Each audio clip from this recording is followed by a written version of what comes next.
people becoming convinced that AI is some sort of guru or soulmate in their lives, and lawsuits coming forward as a result of the terrible things that can result.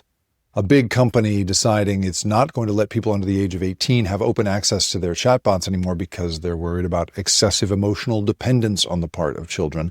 And the head of mental health safety and the model safety protocols at OpenAI leaving at the end of the year. It's all part of a bunch of headlines I'm looking at around what I'm calling AI distortion, how our brains are distorted by interaction with this technology, and it's something I want to talk about today.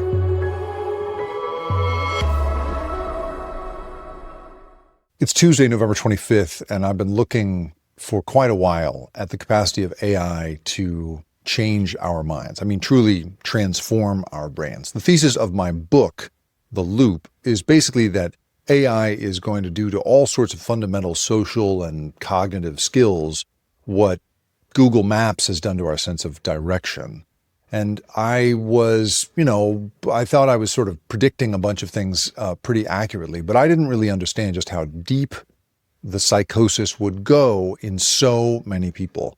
A few weeks ago, we saw OpenAI release some stats around the incidence of troubling mental health crises being exhibited in the chatbot behavior, in the chats that people are having with ChatGPT.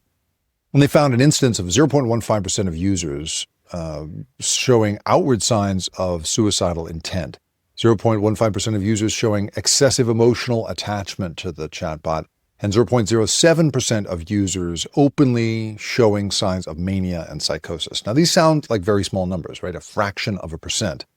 But there's a couple things to think about. One, those are weekly numbers, right? They're not annual numbers, which is how mental health professionals estimate, the incidence of suicidal intent or mania and psychosis, that you've had an episode once a year. These are weekly users. And this is 0.15% of 800 million weekly users. So that's 1.2, 1.3 million people experiencing this stuff. So we know just from those numbers, and these are not independently vetted numbers. These are not numbers that have been run through anybody else. These are from OpenAI.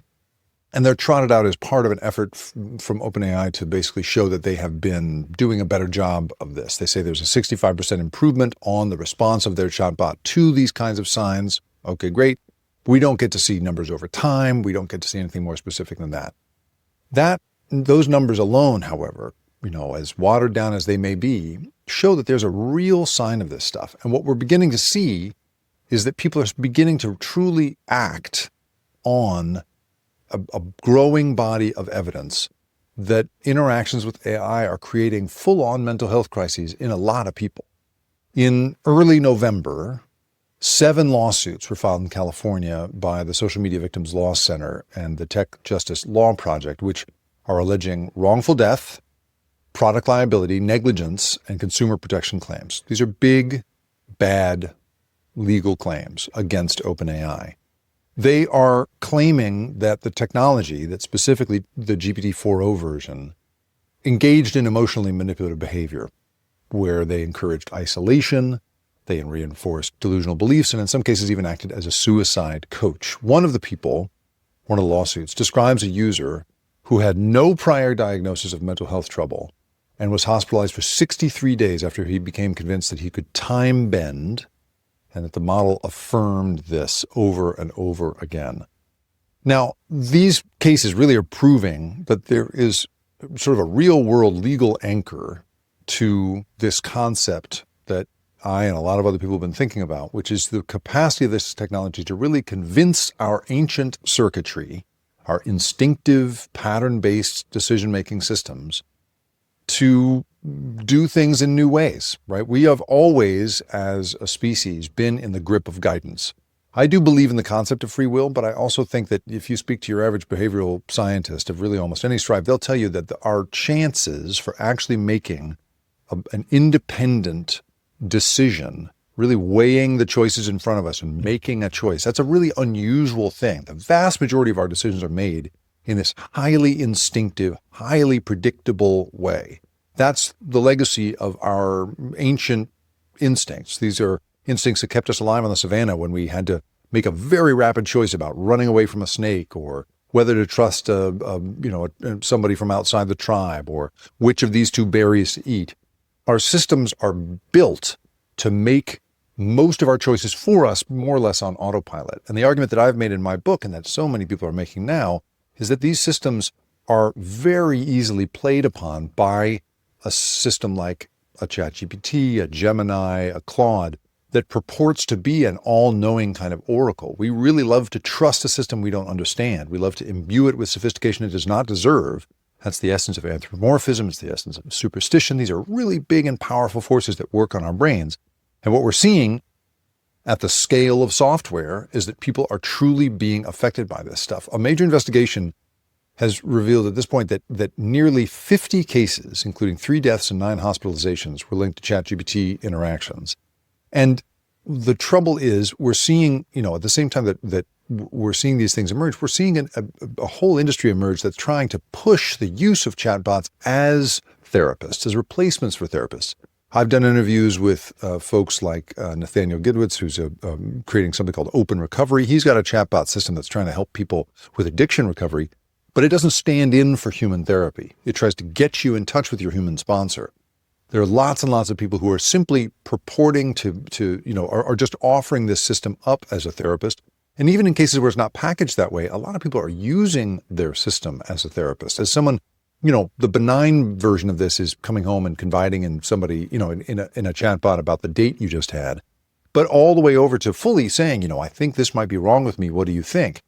And a study from Brown last month, Brown University, found that LLMs systematically violate mental health ethics standards, even when instructed to perform evidence-based psychotherapy techniques. It's just not plausible to believe that these systems are going to be able to sort of do this. There is, for me, a really powerful thing taking place here that is a combination of our ancient mode circuitry and the business strategies of the companies making this new technology that really just, pushes our brain to want to believe it.